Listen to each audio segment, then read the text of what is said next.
We think it's best you step away for now." My aunt reacted with a thumbs up. I stared at the screen. 14 words. A digital exile.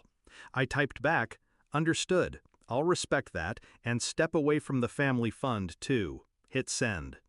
That night I logged into the joint account. My contributions made up almost half. Automatic transfers every month.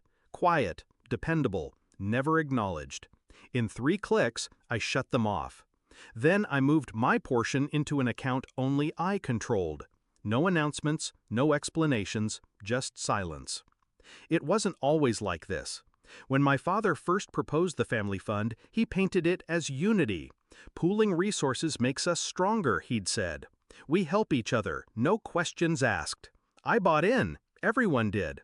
It paid for emergencies, repairs, even my sister's down payment. I covered my share without fail, even in lean months. But slowly, it stopped feeling like family insurance and started feeling like tribute. No thank yous, no transparency, just expectations. The message wasn't a shock, it was the confirmation. I'd been noticing the shift for months, my calls going unanswered, family dinners where my seat stayed empty even though I was invited, my ideas dismissed in group chats. But the real sign? Decisions made without me, then billed to me anyway. The message just made it official. They wanted distance. I was going to give them exactly that. By 3:11 a.m., the first call came. By sunrise, there were 89 missed calls. A voicemail from my father. "What happened? The bank flagged everything." I didn't rush to respond. At 9:07, I sent a single text. "I'm honoring your decision." No one replied. But money was only the first string I cut. Over the years, I'd ended up managing more than I realized.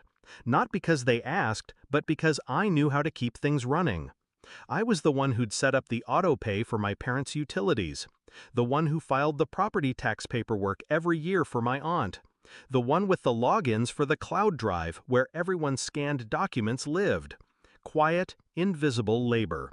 They thought it happened by magic. I started pulling those threads one by one.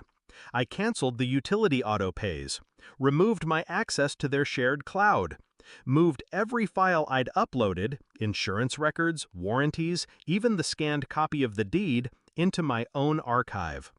When the property tax renewal email came in, I forwarded it to my aunt with a short note. "Per your decision, I'm stepping back from all responsibilities. You'll need to handle this."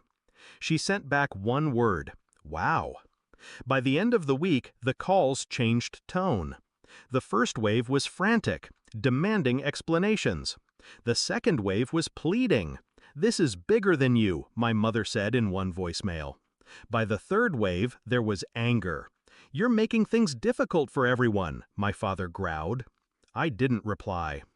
10 days in, my father showed up at my apartment.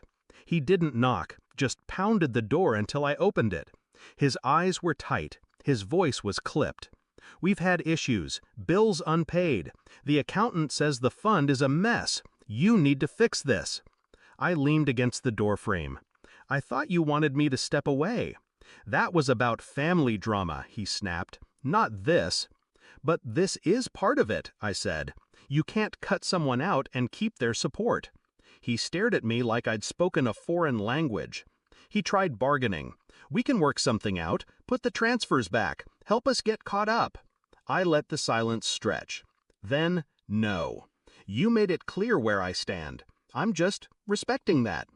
He exhaled sharply, the sound halfway between a laugh and disbelief. "You're being petty." "Maybe," I said, "or maybe I'm being consistent." His jaw clenched. "This will hurt the whole family." I met his eyes. "That's the thing about cutting people out. Sometimes the bridge goes with them." He left without another word, and I knew, in that moment, he understood. Not just the money, not just the logistics, but the fact that they had underestimated me for years. They thought my role was optional, that I could be dismissed without consequence. They were wrong. In the months that followed, I didn't rejoin the fund. I didn't go to dinners, didn't answer group messages. I built my own safety net, booked my own trips, started spending my time and money on people who valued it. Word got back to me through a cousin. They'd had to restructure everything. No more no questions asked, no more big handouts, and, quietly, no more pretending I didn't matter.